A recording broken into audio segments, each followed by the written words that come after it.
Oermense het in grotte gebly, want hulle was bang die leeu's gaan hulle opvreet. Want hulle is nou en dan uitgegaan en gaan jag, en dan kom hulle weer terug. Nou ons, grot is hierdie boksie. Jy is binne in hierdie boksie. Hoekom sukkel jy met jou finansies? Want jy wil nie uit hierdie grot uitkom nie. Jy is te bang om te gaan jag. Jy is te bang om, jy jag so bietjie, en dan spring jy terug in jou grot. Jy moet hierdie boksie vat, en jy moet vir hom breek. Jy moet vir hom platdruk. Jy moet uitklim. Jy moet platdruk.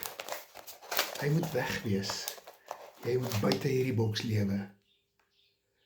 Want as jy nie iets in jou lewe gaan verander nie, gaan niks in jou lewe verander nie. So jou finansies, jou stres, jou goed, gaan heeltyd dieselfde bly. Vir die res van jou lewe. Dis hoekom dit nog alle jare so gaan met ons. Ek wens ek het hierdie program, toe ek hom gesien het 'n jaar terug, al gekoop. Want ek het ook gewonder, ek wou nie uit my boks uitklim nie. Ek sukkel, en ek wonder, ek het nie geld nie, hoe gaan ek my rekeninge betaal? Hoe gaan ek vir my kinders skoene koop? Hoe gaan ek my skoolgeld betaal? Maar ek is nie bereid om uit die boks uit te klim nie.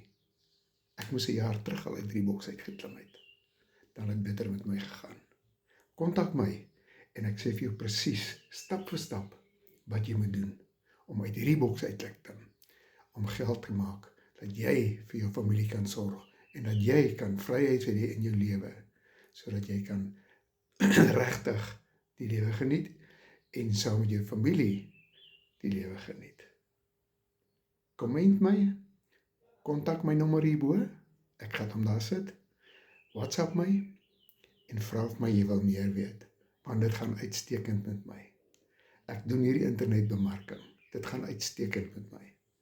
Ek is tegnies, ek is IT-ou, ek help jou graag. As jy sukkel met vrae, ons is 400 mense op een groep, in die Afrikaanse groep. So kontak my, ons help mekaar almal.